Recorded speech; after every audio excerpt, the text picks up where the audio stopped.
action. Hi, I'm a doctor, and I just wanted to record this message today. I know many of you have already rolled up your sleeves once, twice, even 3 times by now.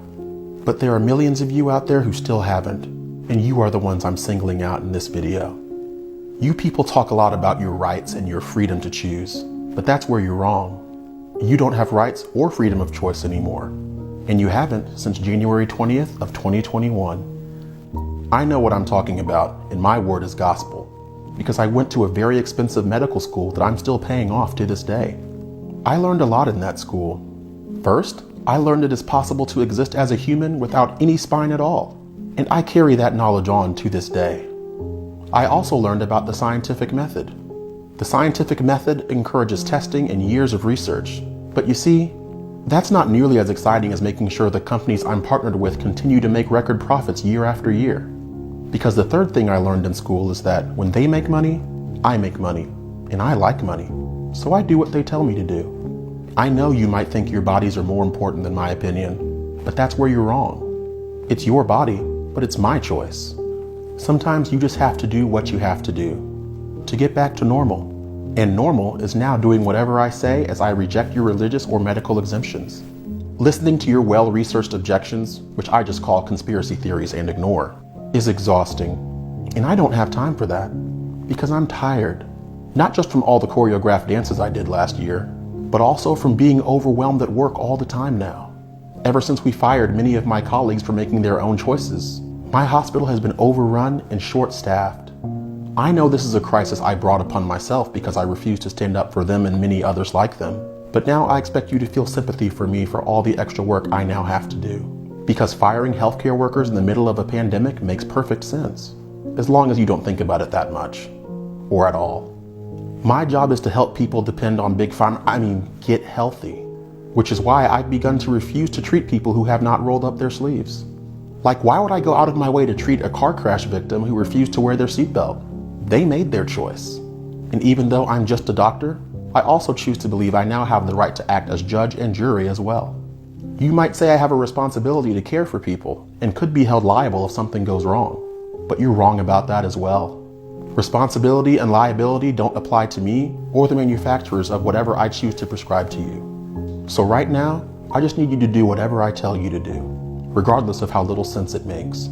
Please don't listen to other doctors who might disagree with me. Just do what I say, to prove you care. Because I care so much. I have the biggest heart. I just want you to have one too. If you just listen to me, I promise you your heart will swell with pride. Pride. You might be so proud of yourself, your heart might even skip a beat. But don't worry about that. That just means it's working. Just put your faith in me. And don't think too much about anything I just said.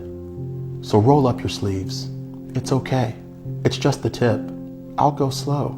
You'll barely feel a thing. You can trust me. I promise. Registering to run as president, Saif al-Islam Gaddafi sees himself following in his father's footsteps. Son of former Libyan dictator Muammar Gaddafi, Saif al-Islam is likely to play on nostalgia for the pre-revolution era. During the 2011 uprising that swept Gaddafi from power, Saif al-Islam defended his father's regime. Look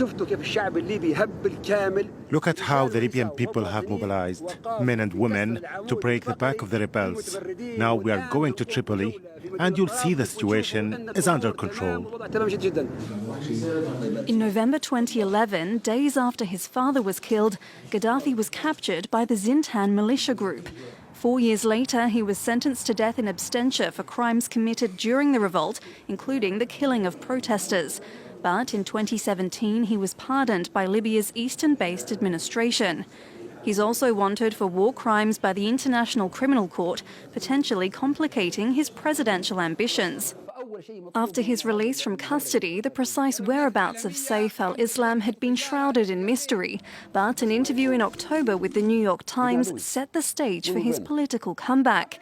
While a prominent figure, some analysts say he may not prove to be a frontrunner, with the Gaddafi era remembered by many Libyans as one of harsh autocracy.